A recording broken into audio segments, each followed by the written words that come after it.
Yo, what's good, man? This is Easy Pinchar Podcast with your host, Glory Boy, man. And it's your girl, Alex. What's up, y'all? What's up? And we have a special guest. And before you introduce yourself, though, first, we would just want to say thank you to everyone that's subscribing, showing some love, and so on. And as we're moving forward, we're continuing to bring more and more different guests and more interesting stories that will be heard on this platform. All right. And shout out to you, Alexandria, for always doing so great. I'm proud of you. You know what I'm saying? And so let's start now. So the special guest, we're going to let him introduce himself. And go ahead, tell them who you are and what you do and where you're from. Well, I'm David Gambino. I'm from Buffalo, New York, specifically Kenmore. And right now, I drive Uber. I am Uberlicious. Uberlicious. We're everywhere. That's right. Mm-hmm. It's actually sanctioned by parole. They made me get a job. Mm-hmm. I said, gotcha. Uber looks great to me. Awesome. And Mr. Gambino, so tell us though, are you originally from Buffalo or are you from somewhere else, different state, different country? Where would you say? Originally from Buffalo. I grew up in Tonawanda and Kenmore, and spanned out to deeper parts of Buffalo, Amherst. I lived in Atlanta, Georgia for a little while. No, didn't like that. It's really hot, man. Hot for nothing. There's no water. Man, so you're saying you like snow better than snow? Mm-hmm. That is crazy. I wish I could just be somewhere warm right now. No. In the snow? No. Listen. I like to drive in it. I like to be in it. Because you're a Buffalo guy, though. That's right. Listen, from Tonawanda. So how was it like living out in Tonawanda and Kenmore? It was always nice. It was very, there wasn't a lot going on. I mean, the cops were on you, but the neighborhood was nice. I grew up in a nice neighborhood, we were the poorest people in the neighborhood, but it was still a nice neighborhood. I went to Kenmore West, which is a nice school. My kids ended up going to East and stuff like that, so we all kind of stayed in that same area. Nice. I didn't go too far. I'm actually living back in Kenmore right now. Nice. So you just never left home, Never left home. That Atlanta thing only lasted 1 year, I'm telling you. 1 year later, I was like, dude, this is horrible. It's 95 degrees. I can't find a lake anywhere. And what actually made you go down to Atlanta, if you don't mind telling us? Well, actually, at the time, I got offered a job to help a guy run a mortgage brokerage in Atlanta. And I went down there to help him run it. He inherited it from his grandfather. And went down there and whipped it in shape. And I was supposed to stay down there and become a junior broker and take some part ownership. And I just said, dude, this is just and your food is horrible. In Georgia? Food is horrible.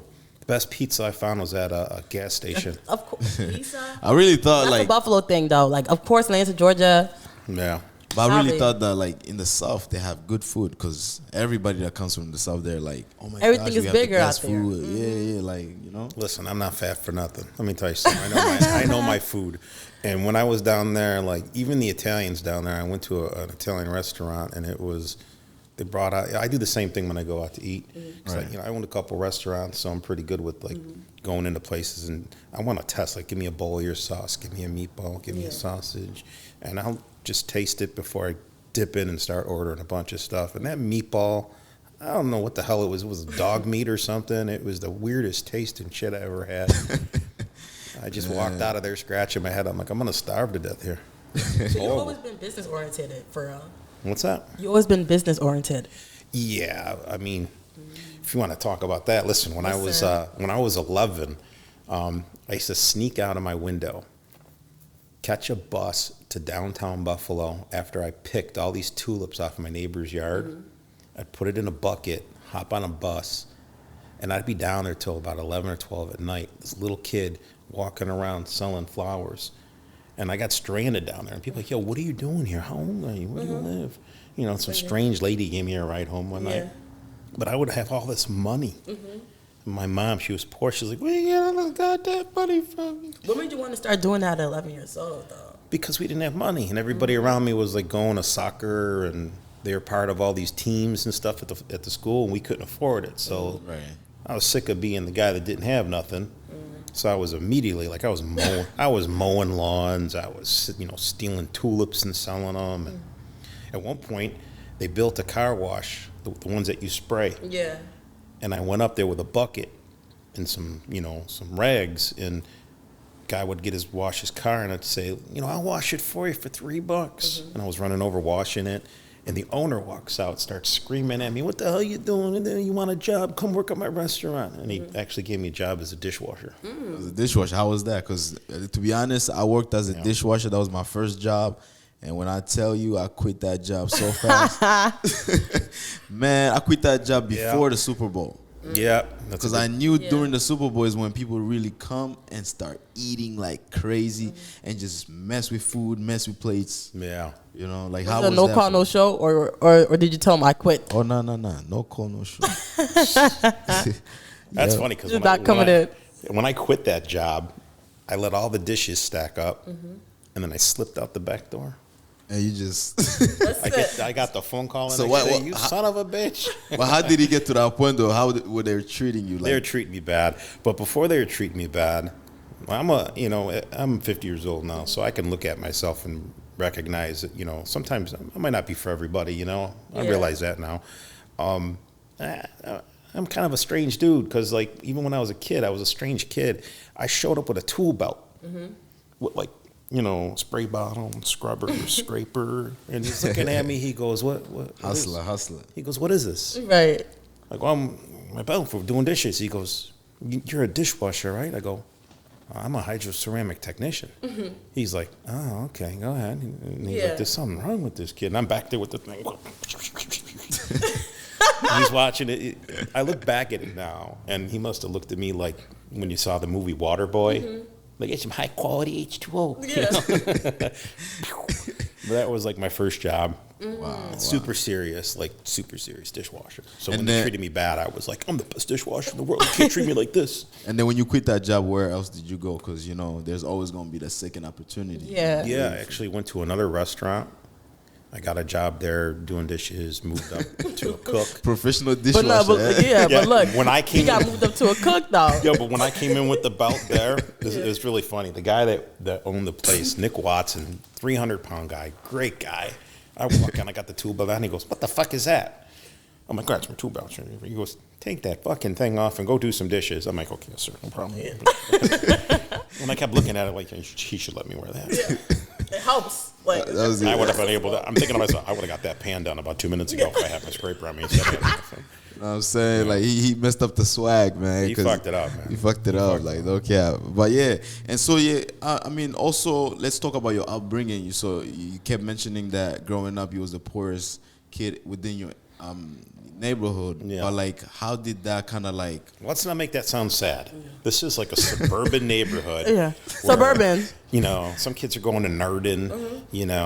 Okay. We were on welfare. We had Section 8. The house was clean. Always food in the fridge. Mom worked on the side. We were poor compared to them. Okay. But the poverty that I've seen, we had it made, man. There's no reason why I didn't just go straight to college and become a lawyer. There was no barriers that made me do the things in which I did. You know what I mean? And we're gonna get there. Yeah, we're gonna get there. But so just growing up itself, you said your mother was working.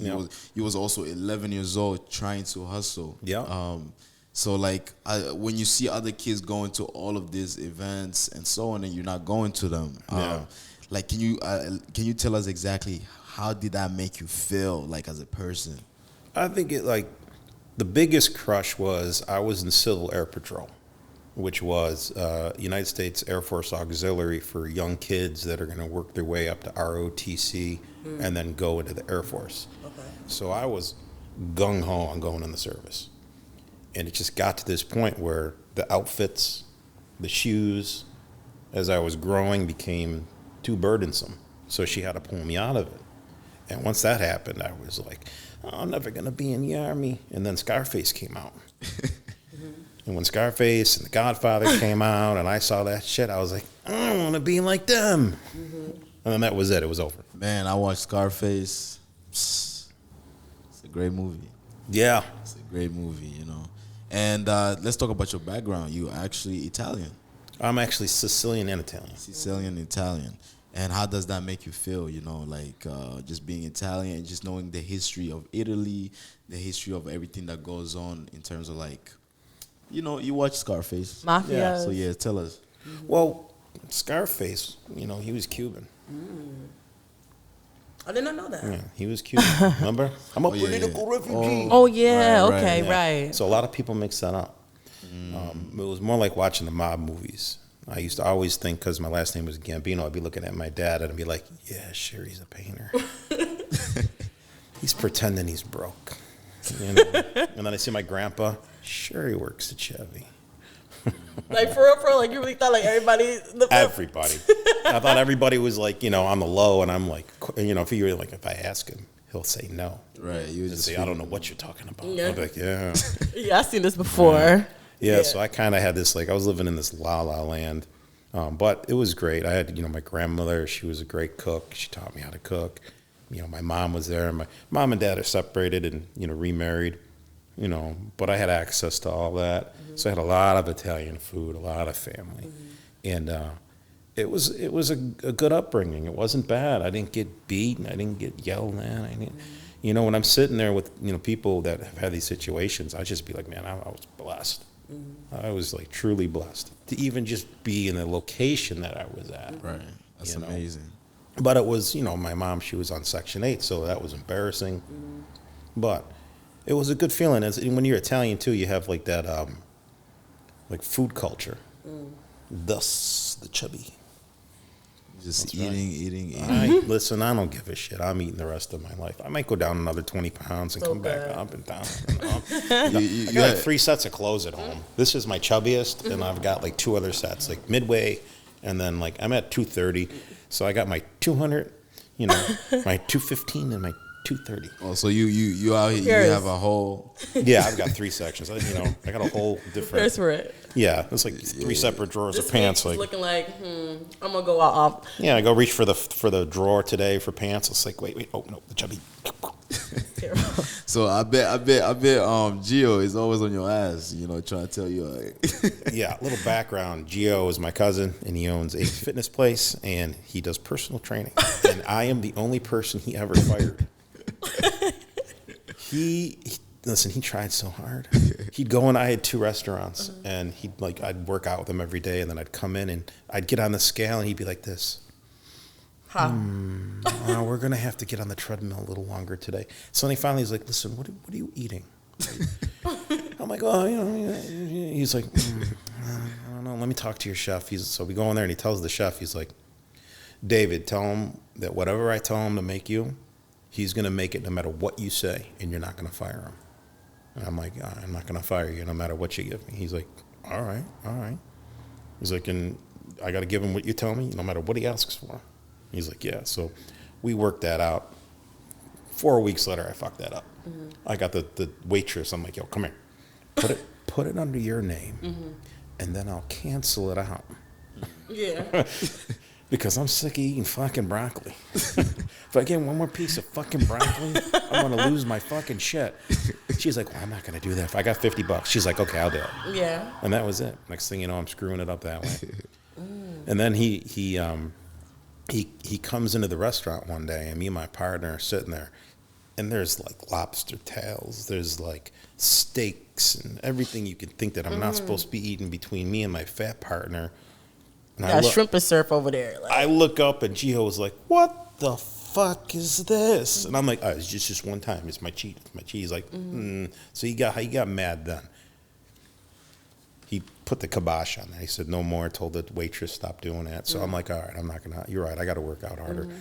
I go, "I got to have at least 1 sweet a week." He's like, "You can have 1 donut." So I'm at Paula's Donuts, getting my 1 donut a week, and I see behind me this fucking donut. It's this big.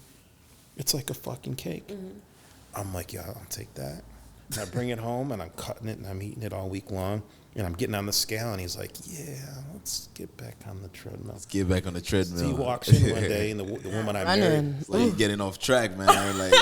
No, facts, start running. Getting off track, man. You have to. But the feeling after the run, isn't that amazing, though?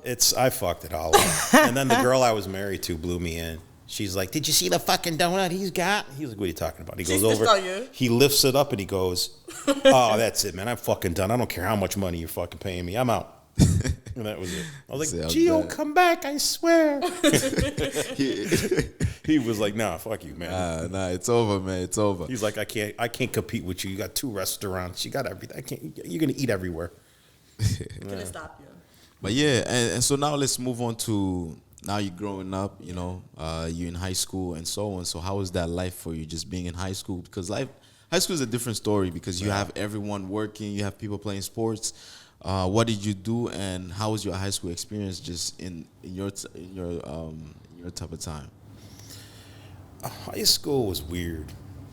You know, it was like dudes are getting cars at like 16, and I'm like 14, 15, knowing I'm going to turn 16 and not have a car.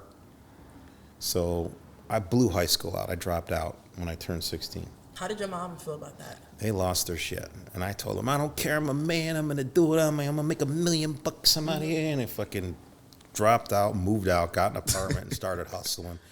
And by 17, I mean, shit, by 17. What you mean by hustling, though? I was moving weed. Back when it was like brick weed with the seed. I don't know nothing about this shit. It had these little seeds in it and these stems, and like a whole pound of pot was like this big. Came from like Mexico and Texas and shit like that. And I started selling pot, and immediately just started bringing it up from Texas. And I was like 17 years old, and I made like 150 grand in like 5 months. Now that in today's time is almost like 300,000. Like 15 years old, and you made how much? I was by 17. By 17, I had the equivalent of today, about 300,000, and I really made it in like 7-8 months. But how did you start from selling weed to like traveling to Texas and bring it like? Literally was selling weed and making a little bit of money, and my buddy moved to Texas and calls me up, bro, dude, you're paying $1,100 a pound. I can get them here for $100. I said, I'm on my way. You know, I'm little too, so I'm like driving behind it. I'm driving like this with this big ass. I didn't give a shit. I drove right down there, picked that shit up. No sense at all, and drove it all the way back. Like no cops, no nothing. Nothing. Then after that, I got smarter, and I started sending people to go get it and bring it up. They were older, and then it just took off from there. And as the years went on, it just progressed. You were a young boss, sending the old heads to go grab. I don't know if I was a young boss, but I mean, listen, some say organized crime. Organized crime. I say that was fucking really unorganized. Because if you would have seen the way I was like doing shit, it was just like fucking stupid. But let me say, at 17 years old, you've made like $150,000. Yeah. How did you manage to utilize that money at that age? Did not. So what happened to the money? 82 Lincoln Continental Slam with Dayton's stereo banging and knocking shit off of people's shelves. Gold chains, clothes, strip clubs. I just tore it up. I tore it up, man. I just blew that shit. I had a great time too. When you were like, I'm gonna make it back. I had a great time, man. I don't regret it. You listen. There's one thing that you can't make up, and that's memories. You can buy everything else, but you can't buy a memory. That was a fun time in my life, and it transitioned into that rave scene. You know, when the rave scene started, I started selling cocaine. You know, got away from the weed, started getting into ecstasy. Did you ever try the drugs that you were selling to people? The cocaine, I was doing bumps and drinking and, you know, got into some lines. But I had, I mean, it's kind of fucked up to say. I had some good, you know, some good drug drug bosses over the years. They would like, hey, if I see you fucking doing this shit, you're done. And I'd be like, money or fun? Money or fun? And I always picked money. Because money brings fun. Yeah, you can have a lot of fun. Right. But like finding myself just blazing away in a basement, you know, for 2-3 days couldn't happen because I'd get that phone call. What the fuck you think you're doing? And I'd be like, I'm just get the fuck out of there, you know. And so I had some guys that were on my top that were to make sure you didn't go. Yeah, they were really even in, you know, when I went to jail later in life, I had, you know, my boss in Canada was like I had one night where I just decided to go out, and I was in the basement of a bar with the owner, hanging out, had a couple beers, did a bump, my phone rings, and he's like, you gonna fucking be down there all day? This is from Canada. He had somebody watching me. I'm like, oh, I'm leaving right now. I'm like, oh. And then I had to go to Canada and sit down and talk with him. So you want to fuck a party? You could fucking. Stop messing with my products, man. Yeah, well, no, at the time I was moving weed, but I had so much of his money. He had people watching me because he was concerned that I'd do something stupid like that. So that's how that business works. So you always, even though, let me say you're the person that's in charge in a specific city, there's still spies. There's still people watching you, like sending information to whoever. And he's, when I ran my stuff over the years, I ran my stuff like that, where I watched everybody. I had GPS people's cars, see where they're going, what they're up to, find out what they're doing. If I seen they were doing weird shit, cut them off. But how did you get into the circle where you're starting to hang out with bosses?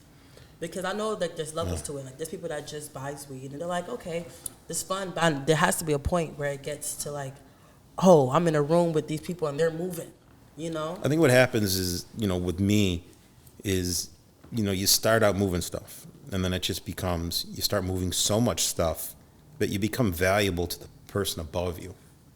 And they want to keep you doing that. And they're watching you. And they want to make sure that you're safe when you're doing it, because they want to keep making that money. So you're kind of like an investment. So the people over the years that were like, hey, you want this, large amount of money worth of stuff, don't be partying. I seen what you did last week. Don't do that. And then I'm like, I did fuck up. I fucked up. Yeah. Right. I won't do that no more. And they would say things too, like, yo, get a girl, have some kids, get a house, open a business, be smart. And then I'd be like, yeah, okay. No, they'd be like, no, like, fucking do it now. I'm like, oh, shit. Because, you have the money to do it right now. Yeah. So that was how I got into, I've had, like, tattoo shops. Well, actually, one tattoo shop, 13 cell phone stores, 2 restaurants, one with a nightclub, collection agency. I've had a lot of different things over the years. So you kind of like, just started moving smarter as soon as they started actually coming at you hard, Yeah, and you get pulled. Listen, let me tell you something. The guy in Canada, I was, later on in life, they found me because I was moving so much shit from they had like 3 people that were selling, and I was buying all 3 of their shit.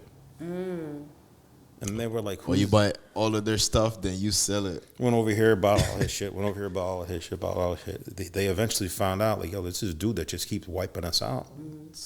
They're like, yo, is it that Italian guy? Like, yeah. Eventually, they like paid the one dude, introduced me to the Italian guy. And I'm like, yeah, how you doing? They're like, listen, you pay this much. How about you pay this much and you take this much instead of this much? And I'm like, fuck yeah. And then it was like, boom, now you're on. And now you just at a whole nother level. Now your responsibilities go through the roof. But it comes, like, before we even started this conversation, I did mention earlier that it's a risky path to go in. But like when you kind of like put yourself in that area, were you were you scared of something that might happen to you, or did you have some sort of like anxiety, like watching your back 24/7, knowing that people were actually coming to get you? Did you ever feel like people were coming to get you? There was always people coming to get me. And that started, when I first started selling that weed when we were younger, that was at the same time that when I was blowing up, we were stick-up kids. We would go and rob other drug dealers, so we were fearless. I should have been in the service, and I would have been the first guy in the front line.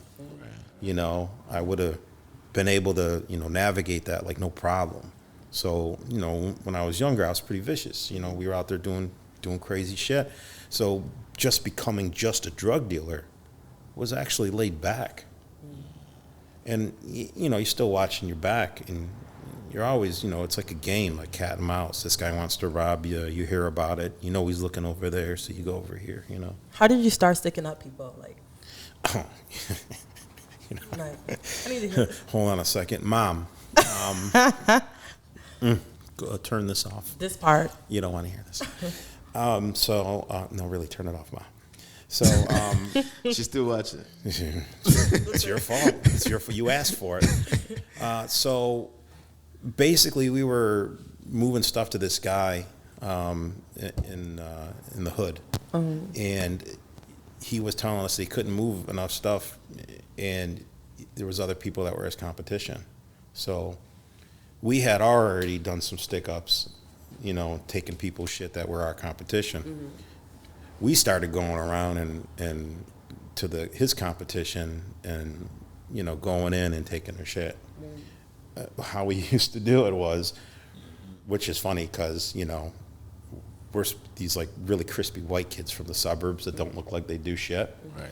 So we'd go up there with our collared shirt on. So it's like We'd be like, "Hey, can I get a dime?" And there's like this little hole where the door handle used to be, and the fingers would come out, you know, and ask for the $20 bill, and we'd grab them with the vice grips and kick the door down. the vice grip, Just like you don't even want it. Okay, yeah. There was a lot of broken fingers. Anyways, so but they're okay. They're okay now. They're okay. They might not be able to pick their nose correctly.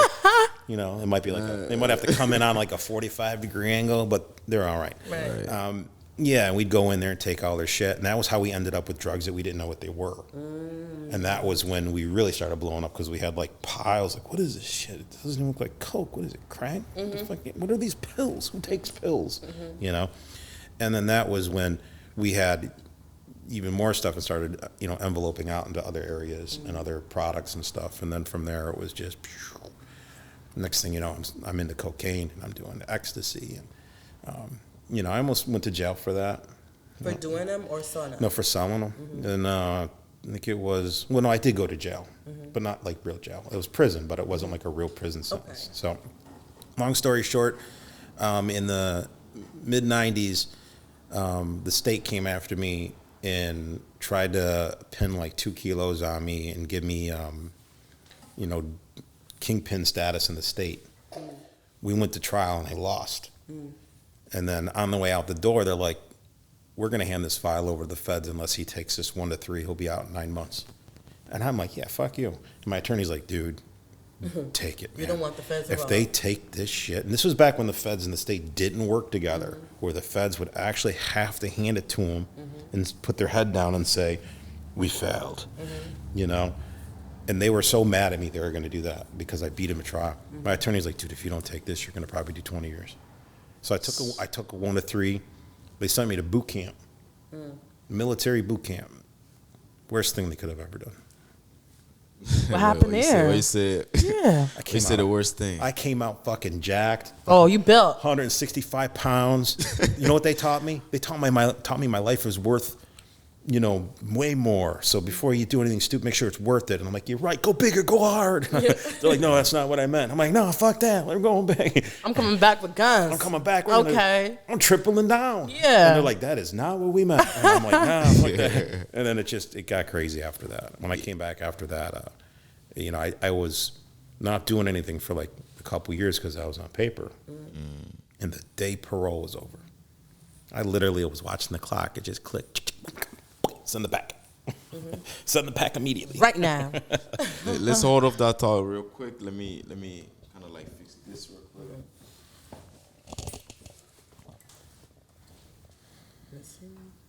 Boom. Let's continue. Yes. Like you were saying. Okay, so I have a question for you. Yep. You know, being a drug dealer, yes, you're selling drugs, you're making money. Life is sweet when you're making that money. But like, did you ever feel some type of guilt, selling those drugs to people and knowing how it would affect them? You know, when I was selling those drugs, people were doing bumps and drinking beers. The effects of that, I eventually, when I got into selling kilos and I moved on into, you know, large denominations of it, I was not in the clubs anymore. I was in my suburban house running numbers. By the time I hit like 28 and I started going out a little bit more and seeing people that I remember from the club really fucked up, it really started to weigh on me that this is not something that I was expecting to see. I didn't see it like that. And when I saw that, I was like, "Yo, this shit's fucking evil."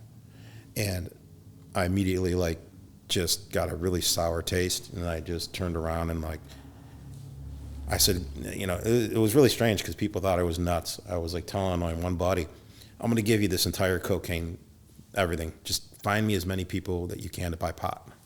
Mm-hmm. He's like, you're going to give me this whole fucking empire if I find you people. Yeah. He's like, bet. So he goes out and he starts finding, like, I got this guy that buys 10, I got 20, this guy that buys 5, there's another guy, And I did that too. I said, I'm doing this with all the people that work under us. What do you mean by pot? What does that mean? Pot. Marijuana pot. I'm sorry. And then I took all the people that were buying from me and I said, I used to give it to you for, 24,000 a kilo. I'm going to get it to you for 21 if you give me all the guys that sell pot. Mm-hmm. And then I told this guy, listen, the prices, you're going to be selling them a little bit cheaper, but you're going to make all the money. Mm-hmm. So the guy took over the whole thing. All the people agreed to make, take it for less. And I just grabbed all these people that bought pot within a matter of 2 months. It was like I came in and just dominated the pot scene, and I didn't even have the pot to sell them. Wow. At that point, I was like, I'm buying it all from you. Who else has some? I'll take that. I'll take this. Mm-hmm. And that was when I got noticed from the people in Canada. Mm-hmm. And they invited me to Canada. We shook hands, and then immediately it went from, 100 pounds a week to 5,800 pounds a year. And that's a lot of pot. Yeah, that's a lot. You can't smoke that. How do you feel about weed being legalized now then?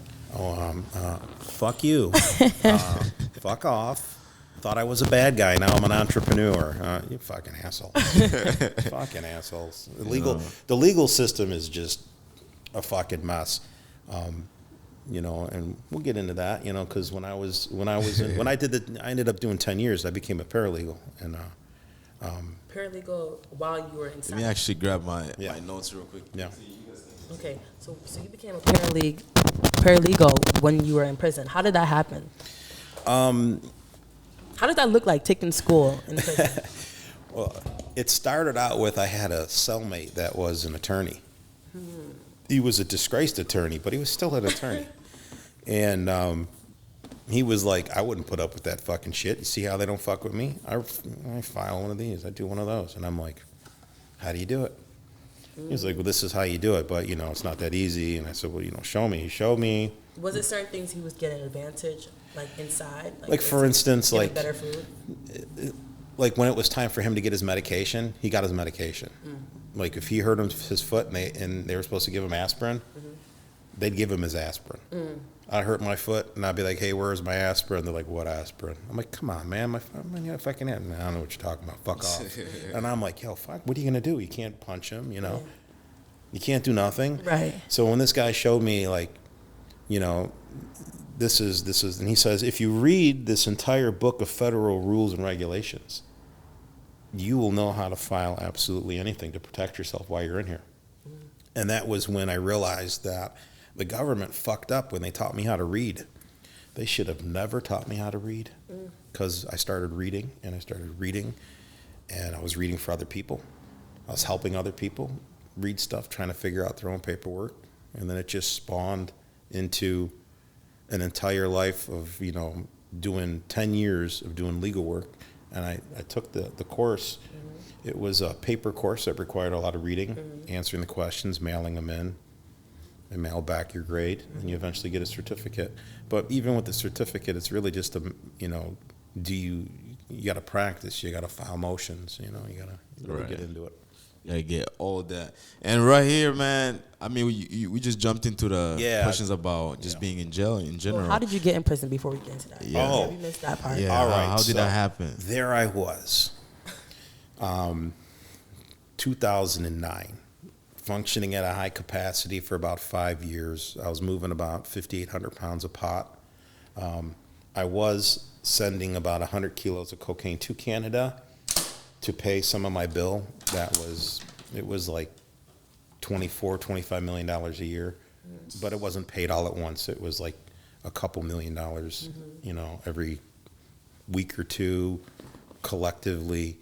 And then of course it got hard to get the cash over, and then they're like, hey, we'll take cocaine. And you sometimes when you're doing shit like this, you start to justify. So I had this really stupid thought in my head, and it maintained until sentencing, until my attorney goes, don't you dare tell the judge that. But I had this thing like, I'm a fucking hero. I took all the cocaine from America and sent it to Canada. Oh, nah. Nobody likes the Canadians. And he's like, don't fucking say that. Don't say that. And I'm like, all serious. But for real, he's like, dude, you're not a fucking hero. Don't do that. Don't do that. Yeah. Don't do that. We found out later that was wrong. But yeah, that was pretty unique. But yeah, that was becoming a paralegal. You know, when I got busted, that happened like right away. I really got into it because I had to find something to do to stimulate myself. But in 2009, a guy that worked for me, he ended up shooting somebody, and then he didn't tell anybody. And they were looking at me. I'm like, I didn't fucking shoot this guy. He doesn't bother me enough to fucking, why would I even do that? He's just some alley cat trying to get in, and I just stay away from people like that. So when we finally found out that he was already working with the feds and telling on me. Oh, so he was snitching. Yeah. But and he did it. He did it, and then by the time this all came out, it was too late. My partner to my left told on me. They grabbed him, flipped him. They flipped everybody around me besides 3 people. And like when I got to court, when they grabbed me in 2009, I was in a parking lot. I had about $225,000 in cash. Just so happened to have it on me, which I normally don't keep money on me. And they nailed me. Never seen the light of day. And that was it. That was it. And also, I mean, now you just brought up a great point before we even get to the questions when you was actually in jail. But like, let me say, in terms of like snitching, nowadays, you know, a lot of people does not understand exactly snitching. Some people will say, "Oh, you're a rat," just because you know they're from the hood and so on. Yeah. But like, when is it like justified for someone to call someone a rat, and who can be a rat in terms of like snitching? Because you know there's civilians that can tell, yeah, you know, and stuff like that. Listen, I give a pass to a lot of people that told on me, but we can't call it anything other than what it is. You weren't forced to be in the business. You were getting paid well, and when you got caught, instead of clamming up and doing your 2-3 years for not talking, because you did do things. Instead, you decided to stay home on your couch and bury everybody around you because you didn't want to deal with the consequences of your actions. Now, I give them a pass because the majority of the people that I had in my circle, they weren't gangsters. They were regular people that were broke, that knew enough that they were doing wrong. But I needed people that were loyal more than people that were gangsters because there was just too much money to have somebody who's like, yeah, I got you, bro. Like, no. Right. How about you, Billy over there? I'll take care of that for you, Dave. Perfect. You're the perfect guy. I'll come back. $2 million on the table. I come back. It's $2,000,001. He added a buck. I mean, it worked. You know, these guys were loyal in that area. I didn't expect them to do time for me. Right. I didn't ask them to tell, but when they did, I was just like, yeah, I'd be scared too if the feds told me 40 years and all I did was something small.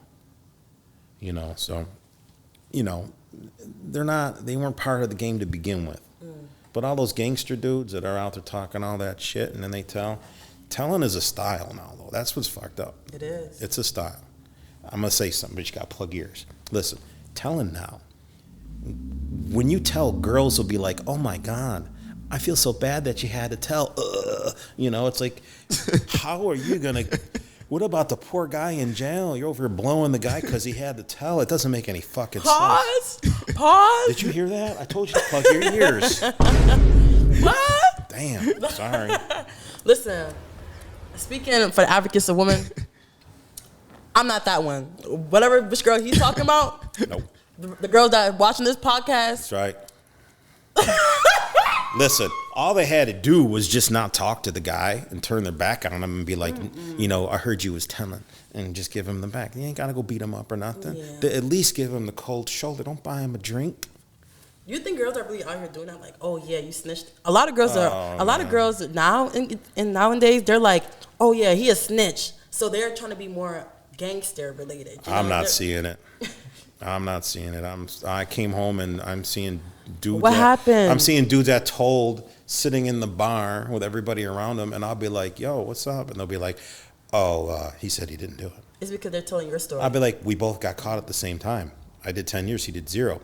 Yeah, he said He said, you told on him. It's like, I did 10 years in jail. He did none. How would that even work? Because he walked with your story. Who tells on the guy and then goes to jail? You know, it's the opposite, right? Like the guy who gets told on goes, I can't fucking do this. And I just said, you know something? You can all have each other.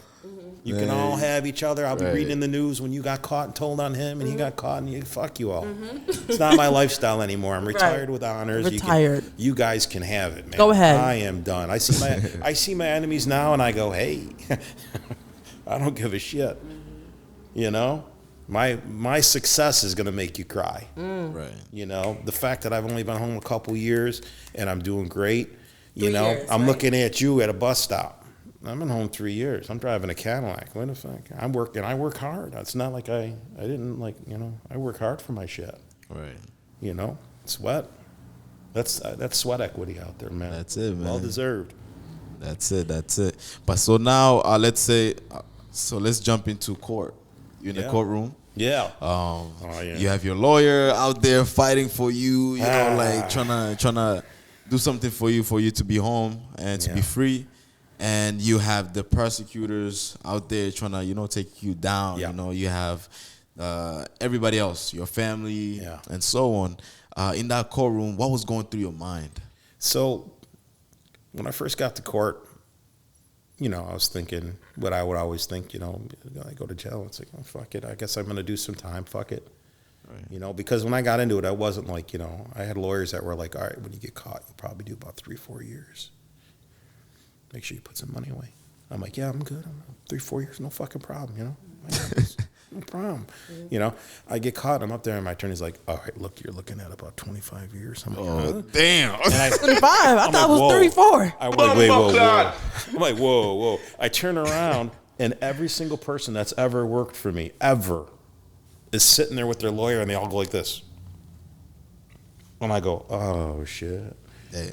I go, so do we know who's telling? He's like, look behind you. I'm like, am I fucked? He's like, yeah, you're fucked. And then, you know, I'm looking behind me, I see my own brother. You know, my own brother fucking told on me. Which is fucked up because he's a rapper, and then he came out and made rap rhymes about people telling. He's like, yeah, snitches and big talking tough and then telling. I'm like, yo. And when I came home, I heard he went up and erased them off the fucking internet because he knew, like, he thought he knew I'd be like trying to. Matter of fact, I tried to see him to tell him, man, you're my brother. I love you. Let's not even talk about it, man. Mm-hmm. You know, I'm your older brother. I'll do the time, man. I made all the fucking money. Mm-hmm. I'll do the time. No, he doesn't even want to talk to me. He saw me and he's like, it's the shame. Yeah. It's the guilt. Mm-hmm. Yeah, you know, man. It's the guilt. You know, some people, when they promise you that loyalty and they don't stand up to it, you know. Yeah. And you stand up to it, you know, you show them, okay, I'm here, I'm going to stick to my words. Mm-hmm. Yeah. You know, like it intimidates people. Yeah, that guilt, you know. But yeah, so let's say, I mean, you mentioned when you turned around and everybody went like this. So did you also have like a partner in your life, like a girlfriend, wife, and so on? I was with this girl for about 2 years, madly in love. My wife that I had before was like, you know, honey, I ain't never coming home. He was like, hey, man, it's over. You know, I got a new girlfriend and, you know, I'm sorry. You know, so I got rid of the wife and started dating this girl. You know, not that cruel, but it was pretty abrupt. I made a decision. That's it. This is the one that I want. We haven't been working out. Here's the keys to a house. Here's all your shit. Go. Mm-hmm. You know, and she moved out, and I had this new girl. I was in love, and she was coming to visit me daily. She was bringing me food. I had guards that were, you know, paid off, and they were letting her bring food in. Mm-hmm. You know, whole trays. Right. I mean, she could have snuck anything in there, man. Yeah. Right. But I wasn't like that. I wasn't on that time. I was like, listen, what I want more than anything is lasagna. Mm-hmm. You know? And so she's like bringing home. Me a good girl. Yeah, she brought like 4 trays, and she sent 1 tray to each pod, and all the guards were eating, all so that I can have 1/2 of a tray, and then I'd share it with my friends.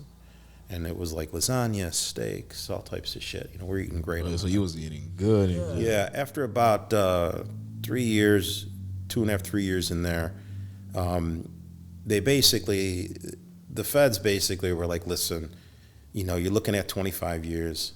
there's a $2 million fine. You're gonna have to pay restitution. However, if you pay the restitution up front, we would consider 15 years. And I'm like, this. Ooh, I was like, scam me. I was like, this is like a fucking stick up. Like, are you fucking serious? And like, my attorney's like, yo, you'll make more money. Just get the fuck out of jail. You're really gonna do 25 years. Yeah. And I'm like, get the fuck out of here. This is like 15 doesn't even sound great. You know what's funny? It just reminds me of the movie. When someone is not in your shoe, they make it seem like it's the most simplest thing, you know. Like just now, $2 million, give it's it like some. they tell you to pay this much money, and you're staying in jail for 15 years. It's like it's a lose-lose situation. I know. Well, you know, they stay 25. What's fucked up is that, you know, I have a lifetime of earning, you know, at a beautiful house in East Amherst, had like 7 cars, 2 restaurants, a collection agency. You know, I had substantial stuff in which I've earned from the income from other things. They wanted everything. They took my fucking shoes when they raided my house. Just regular shoes, man. I'm talking, you know, $50 shoes. They emptied a bowl of change in my drawer and placed 1 penny in it. They're on some, you're on some fuckboy shit. I'm just telling you right now. But they're the crookedest motherfuckers I ever met. The crookedest motherfucker. Listen, y'all want to be a real criminal? Join the feds. You can do whatever the fuck you want. Because they talking about give $2 million to drop a couple years. I couldn't even come up with that. It was like by the time they took all my houses, I had properties, I had cars, I had money, you know, in banks, money that was for taxes, labeled for taxes for the restaurant.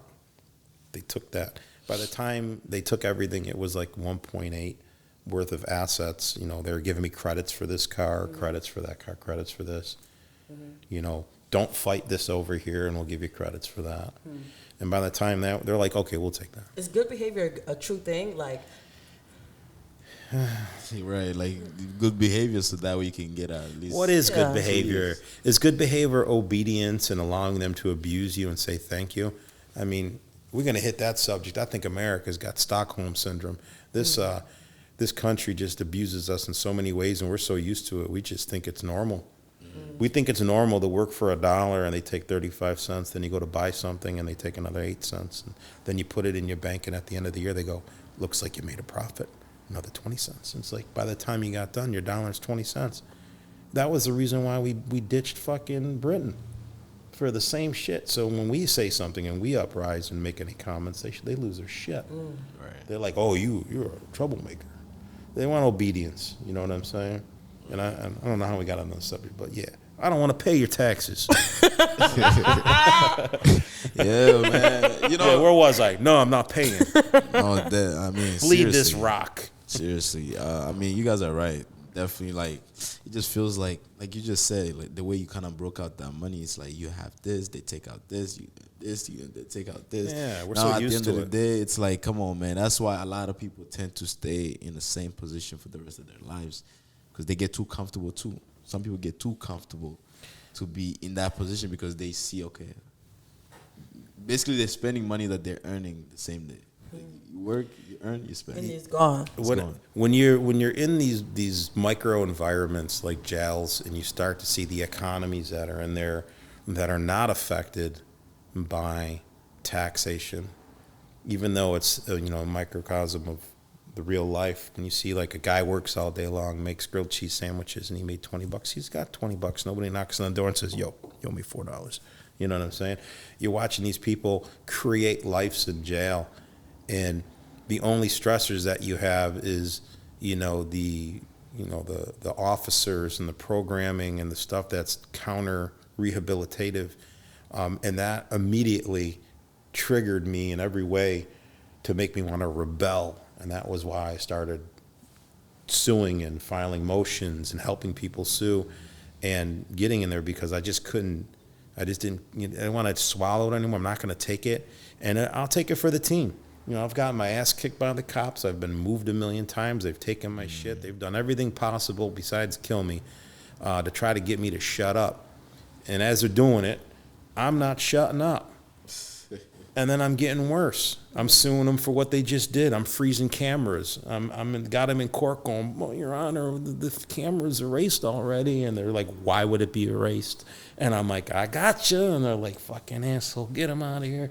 You know, and I just became a beast. You know, when I got moved every 2 years because of this. From prison? Yeah. I'd get to a prison and the warden would say, they'd have me, well, are we going to have a problem with you? We moved you to the best place.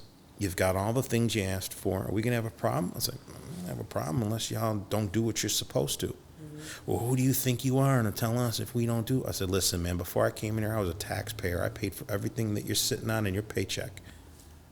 I said, I expect my 3 hots and, my 3 hots and a cot. I want my medical, and if I see somebody else getting abused, I'm on it. And it's crazy. There's jails in the world where, like, let's talk about Sweden. The people in jail are being treated like they're in college campuses. I've seen that. Brilliant. Like they That's have a fucking TV brilliant. in their own room. They have like a nice bed, not like those metal or wooden bed. They have a nice bed to sleep on. Yeah. And so on. They have almost everything. They have a little fridge in their room. They're planning on having them. They want them to join society and not go back in. Yeah. So they're actually working on lowering recidivism and creating a situation where whatever it is that got them to being there, that they change the direction they're going. Right. Do you feel like our prison system is trying to just have the criminals that's in there come back? From the majority of all the lawsuits I filed against these facilities, from Maryland to Virginia to New York State to Pennsylvania. Damn, so you was that far. I've been everywhere, dude. You can if you put in the computer the LexisNexis, you put Gambino versus, you'll see Gambino versus Warden, Gambino versus Gilmore, Gambino versus Schuylkill, Gambino versus the Stockton. I blazed them. I might as well just walked around with a pen in my hand and a piece of paper, and I kind of I felt like a conscientious observer because I'd come into the jail and, I would put myself in situations where I knew people were being harmed so that they can harm me. And when I got harmed, I would do the freeze the camera, freeze this, hold that, do this, boop, boop, boop. And then they're in court and I know that it's not going to make it anywhere, but when you shine a light in a dark corner of somebody getting beat up that thinks nobody can see them, the first thing they do is they stop punching. And they look at the light. Yo, turn the light on. You know what I mean? Come on, get out of here. We're busy. And so I was like shining the light in all these dark corners and trying to effectuate change by putting these people on blast. Regardless if it was winning the court case or not. Yeah, it doesn't matter because now it's documented. So if you actually get blamed with this in the future, they can't say that this is not a pattern and a behavior in which they didn't know about. It was well documented by Dave Gambino, who lit you on fire and threw you down the hallway when you thought you were going to get away with something. And maybe it won't be for me. Maybe it'll be for some poor guy that didn't get his medication and died, and the family wants to come and say, we think that he does this all the time. And then they say, how do you know that? Because Dave Gambino documented that he does this all the time. Right. Now, this guy is going to get fired, or he's going to lose that position and not have that position of trust anymore. We give, as a country, people that should not have the type of power that they have as long as they are on their side. As long as they become like little puppets. Yeah. Like they're controlled, We allow it to happen. Right. We let it happen. Have you seen that experiment where they made civilians, some become guards? And I seen that. You seen that? How did you feel watching that? Is that a true example of what happens inside of the jail It's system? very true. There's only one person that I ever met. Well, that's not true. There's a couple guards that I met that were good guards, but there was only one guard that met the criteria that I saw as this guy should be running all the facilities. His name is Maletta. Sorry. Shout out Maletta. Maletta, shout out. He passed away. But he was at Fort Dix. And let me tell you this guy's character. He was, I don't know if he was Army or a Marine, but he walked into an office and an officer was looking at an inmate that was high. And he came into the office and was just standing there like this. And the officer's like, yo, get out of the office. And they knew he was high. So what you do is you detain him and you call a nurse. He goes over in 2 pieces and bam, bam, bam, crushes this kid. The officer? Yeah. Maletta's standing there. Crushes him. Then writes up, the inmate attacked me. This kid was about to go home in a couple months. Now he's looking at doing 3 more years. So Maletta's like, they asked him what happened. He's like, he just walked up and 2-pieced him. So I was always in and out of the facility going to medical stuff, you know, because I was always demand. I don't give a shit if it's an ingrown toenail. I want to see a doctor now. Your Honor, Your Honor, they're trying to kill me. You know, so they're like, here we go again. You know, he's going to the doctors again. He wants the best of everything. Right. You know, so I'm standing there and I'm watching Maletta walk through the door, and he's walking in. Hey, good morning, and I hear like this one officer, fucking snitch. Another officer's like, fucking snitch scumbag. And he just walks by me and I'm looking at him.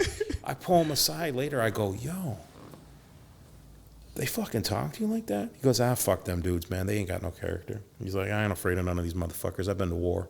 I come here and I do my job and I treat people well.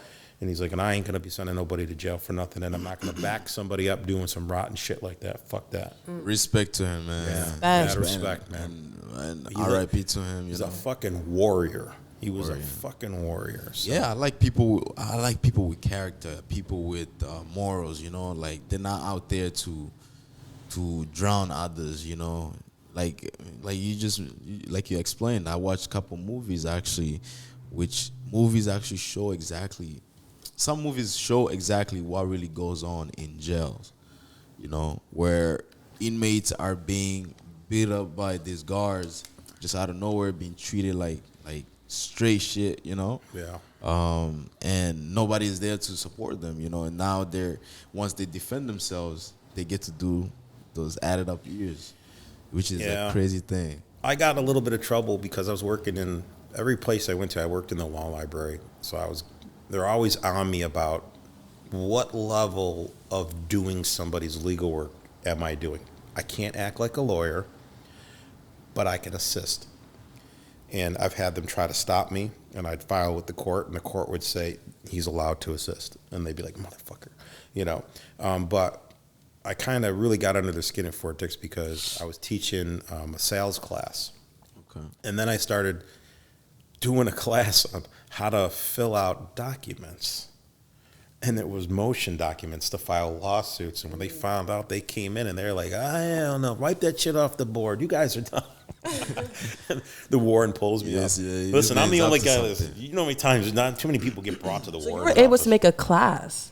Yeah, I worked in the education department. I was in a bunch of classes that taught, rehabilitation, reentrance.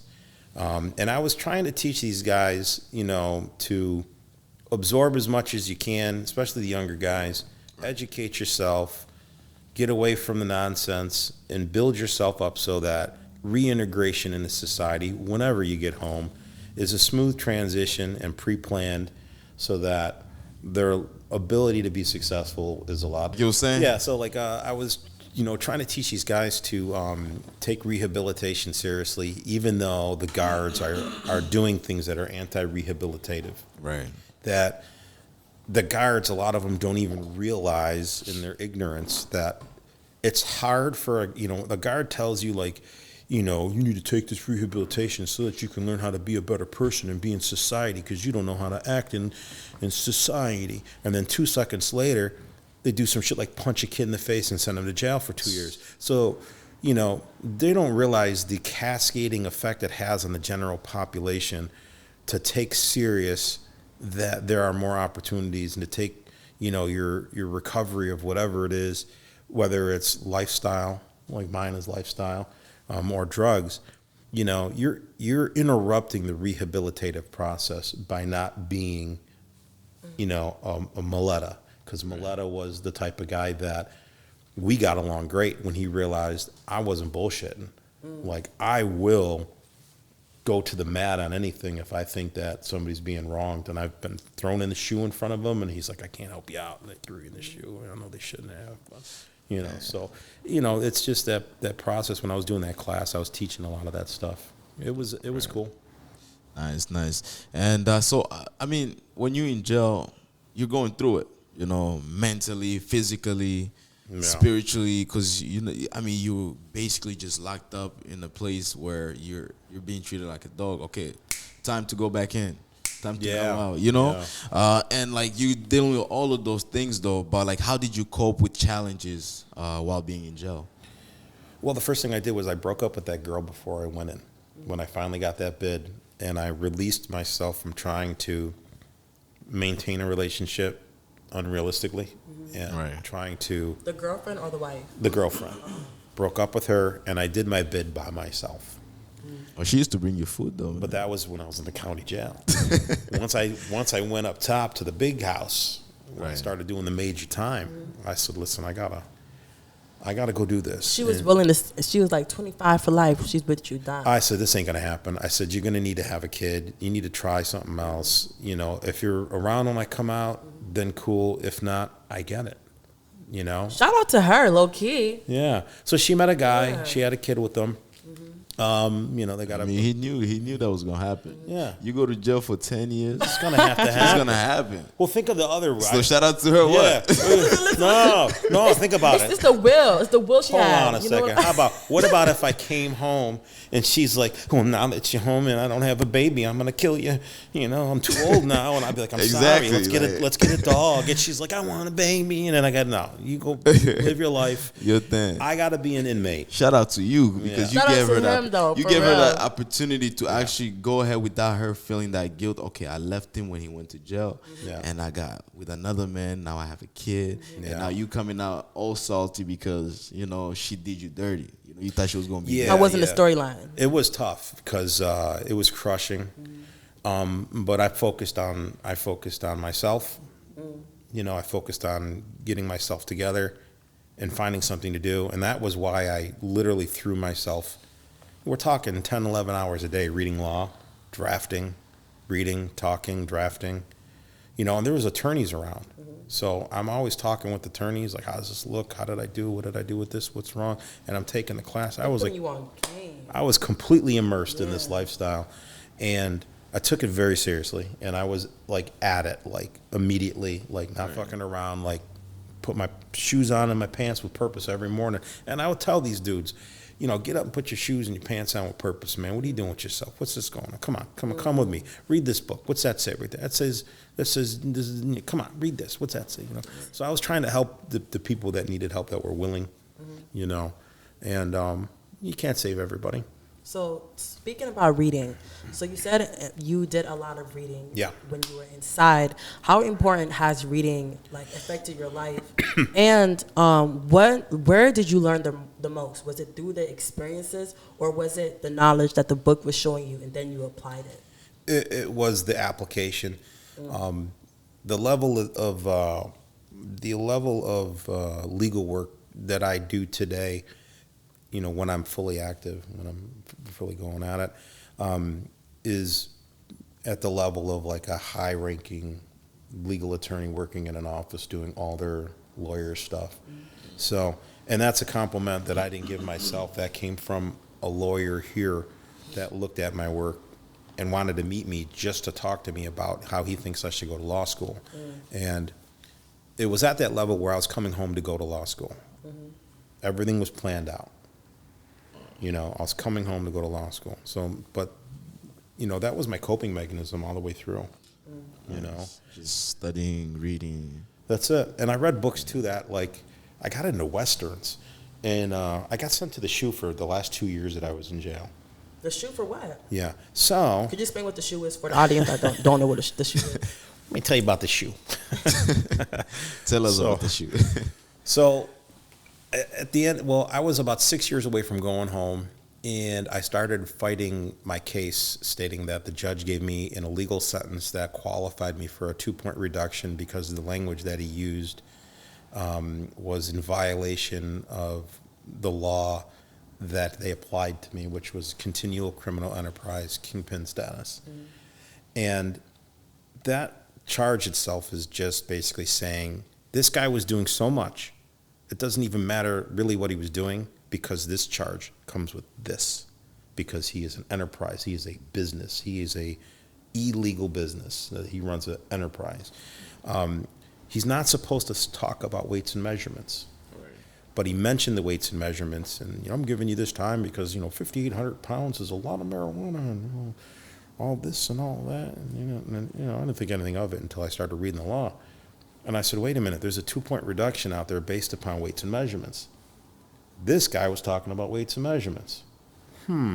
So I applied it. It got denied. I appealed it in the appeals court. The appeals court agreed, sent me back. He was forced to give me 37 months off my sentence. So I went from 6 years to 2 years. Excuse me. Impressive. Just by educating yourself and knowing the law. Applying. Well, let me tell you what happened. As soon as I found that out, I was like, shit, I'm coming home. Now, I was jail rich. I was making about $2,000 to $3,000 a month in noodles. Whatever. So, sausages. Damn, I wish I could make $3,000 a month in noodles right now. I mean, listen, we're talking noodles and sausages and every food. Oh, you were making it. This guy owes me $500. What does he pay me? He's like, I got chickens for you. I got I got 100 soups. I'm like, I'll take whatever. Just give me a little each week. So every week I got all this food coming.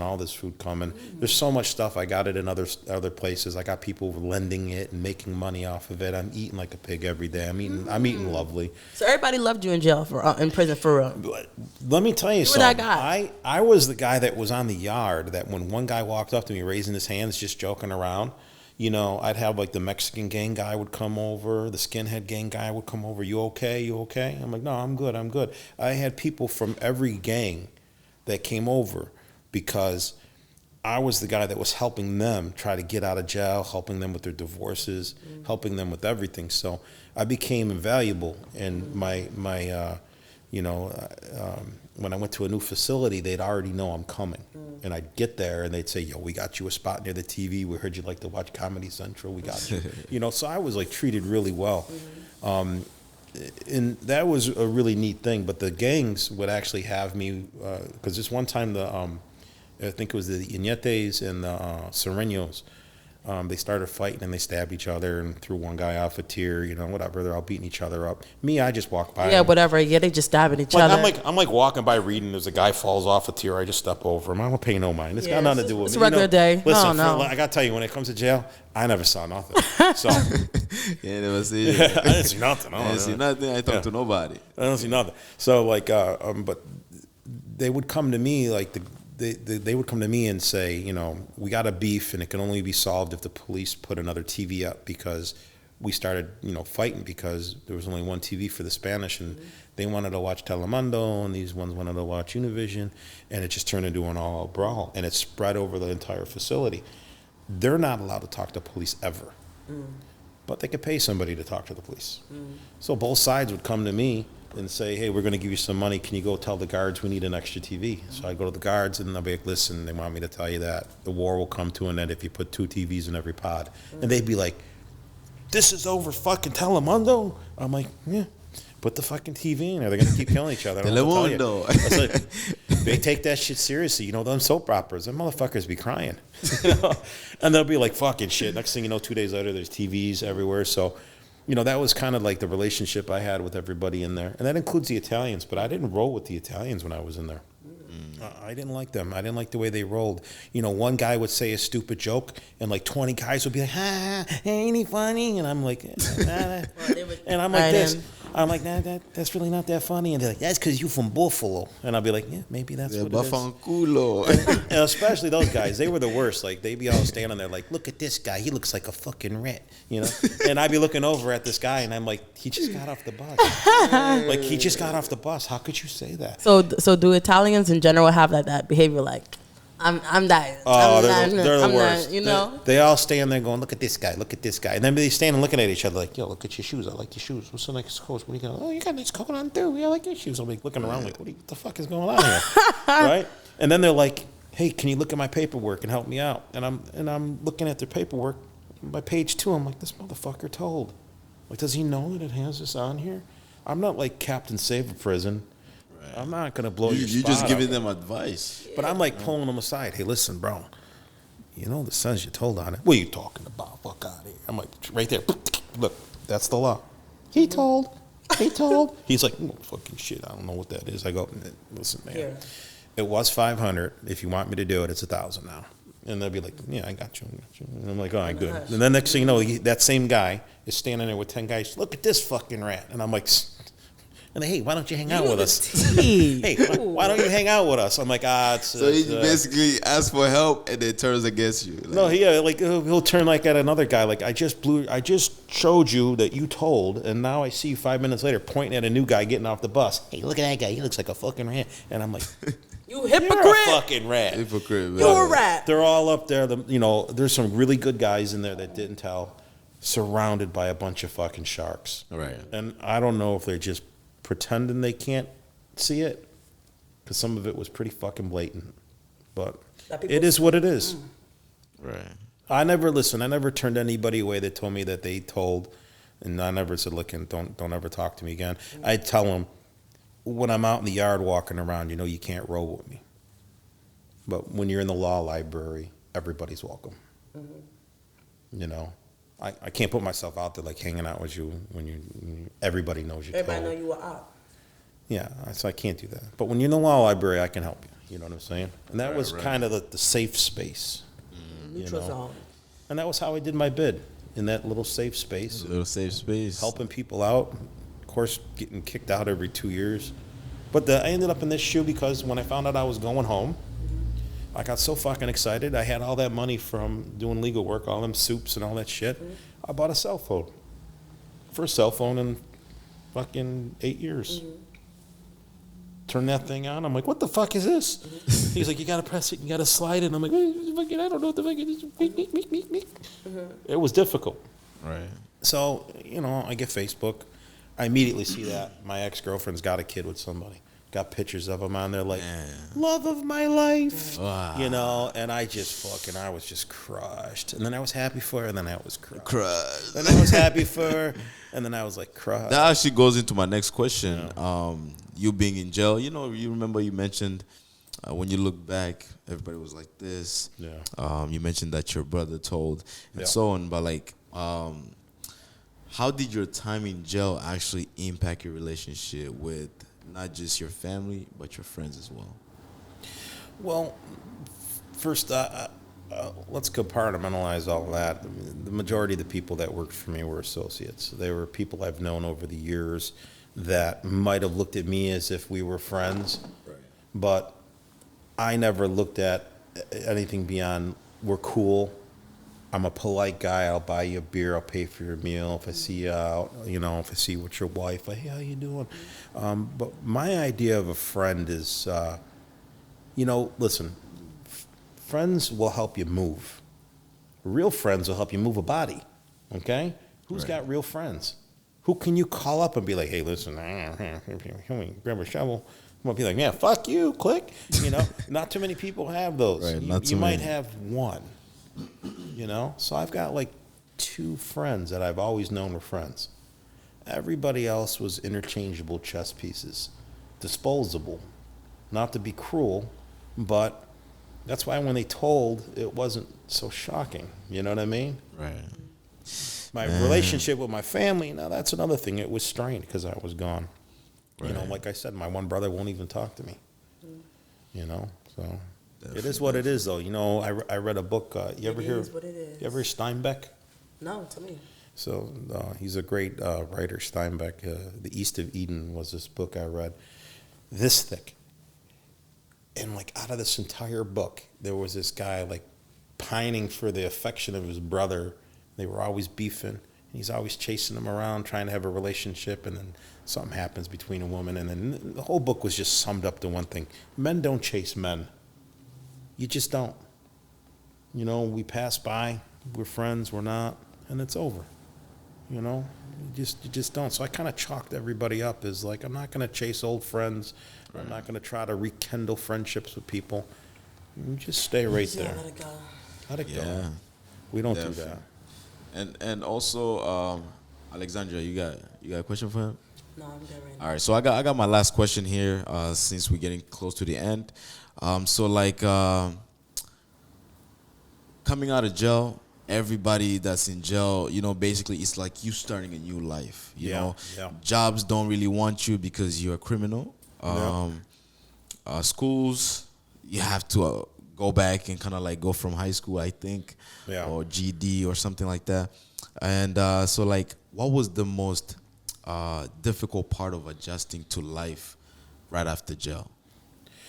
Parole, telling me that I can't do this and I can't do that.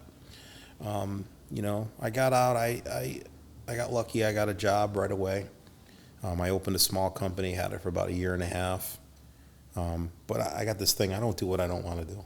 When I didn't like the company after a year and a half, I said, I don't fucking like this, man. I fucking hate this. I got rid of the company. Me and my partner dissolved it. I got a job. You know, it's been tough. Right now, it's, you know, I'm just buying time to get off of paper. I think parole is the biggest thing. They don't want you to do the things that you know how to do. You know, they don't want you to do this. They don't want you to do that. So I'm kind of like, I got to the point where they're like, listen, you got to get a job. You got to do something. I'm like, well, I got money. And they're like, no, you need to work. I'm like, well, I'm not going back there. They're like, well, you got to find a job, man. I'm like, all right. I said, I'll do Uber. They're like, listen, if you do Uber, just do Uber. Please, just do Uber. Don't open up any more companies. Because I didn't tell them I opened a company and then told them a month later. They're like, you can't fucking do that. Right. I'm like, it's too late now. I already got an LLC. It's already open. We already made money. It's official. Yeah, they're like, don't do that again. So when I got rid of that company, I said, hey, listen, I'm opening a collection agency. They go, no, you're not. I'm like, fuck. Like, you can't really do, man. We're paused though with us. Collection agency meaning if I did not pay my Discover card on time, they're calling you and you're like, sending your people. Yeah. You were thinking of the other. You were thinking the other one, like, you know, like if you don't pay. He's an op, y'all. If you don't pay. Oh my goodness. We're gonna break your legs. Just anybody that's coming to get their money. Yeah, no, it was a phone collection agency. They wouldn't let me do that. They wouldn't let me open up any restaurant stuff. They wouldn't let me do nothing. So I just kind of opted out. Believe it or not, Uber's hilarious. It's not going to be forever. It's for another 8 months. I actually like it. Like I have so much fun sometimes. I shouldn't even be getting paid. And you use your Cadillac when you... Yeah, I pull up and like, oh my God, who would ever do an Uber in this? I'm like, it's only for 8 months, you know, and I hop in. But I mean, I fuck around sometimes, you know, like one time I had my NASCAR jacket on and I had a helmet to the right. And a guy got in, hey, how you doing? I got to make sure you're the right guy. You're like, what? Because the guy will come in, hey brother, what's happening? I'm like, this is the guy. Hey man, what's up? Put the helmet on. He goes, what the fuck? I go, it's good, man. Put your seatbelt on. He's like, dude, should I even get in this? I was like, I'm just fucking with you, man. Let's go. You know, so I fuck around sometimes. Yeah, man. You gotta have that sense. You gotta have some fun, man. I gotta. I mean, you've been in jail for 10 years, man. You gotta enjoy life. I gotta enjoy. Right now, I'm back with the girl. You know, she left her ex, and we're back together. She would have did it 25. I promise y'all, she would have did it 25. Hell no. But you know what I'm saying? Another day. Man, listen, I'm just saying. Listen, she's back now. She's back now. She's back. She's quite lovely. She, you know, we get along. You know, everybody's got problems, you know, up and down. Right. I'm tough to deal with, man, because, like, listen, you know, 20-something years of being a drug dealer, I'm on people's shit. Like, if I see you acting weird, I'm like, yo, what's up? I'm just so, you can't get shit past PTSD, me. Man. You can't get shit past me unless you really try. Right. So it's got to be tough. Yeah, it is what it is. Right. Just, you know. Man, welcome back, you know. Thank you, man. I got a book coming out. Gambino. So let's talk about your book just in like 1 minute. Let's talk about your books. Tell us about your book. What are you writing about? The book basically starts off when I was a kid selling tulips all the way up until the point I'm driving in this Uber and fucking around with people and waiting to start my life again. It's like multiple lives. It gets into the legal aspects of. Right. It's really like you know, me just beating up the government as well. I'm going to do some shit talking. So it's going to be called The Last Gambino. The Last Gambino. And it kind of just... That's nice. It just kind of like ends like this whole idea of the Gambino Mafia stuff and like just kind of lets you know them days are done, man. Them days are done and this is what it looks like. That's what it looks like. Definitely. And yeah, you guys stay tuned. You have Instagram. I mean, if they want to follow you... Listen, no, I'm not really allowed to have too much. I'm not really listening. I have Facebook. I have an Instagram. I don't even know what it's called. I was pretty much told to just stay low profile until probation's over with and then bust out with everything at once because they're on your top. I don't post a lot of shit. Yeah, let's not. Yeah. But yeah, man, thank you for coming through. We appreciate you, and also the story was amazing. I mean, you that was watching, I hope you enjoyed. And I hope you grabbed your popcorn. Shout out to Harry Baroa. H, my boy, what's up? Mom, you better not be watching this. Shout out to your cousin too, you know, Mr. Giovanni. Yeah, Gio. Look at this dad bod. Yes, sir. That's my boy. He's provoking you. That's my boy. Come over. Let's get rid of this with some donuts. But yeah. So yeah, man, this is Easy Pincha Podcast with your host Glory Boy and your girl Alex. What's up? And thank you so much, Mr. Gambino. Appreciate you guys. Thank you. Yes, sir. And we outside. Let's go.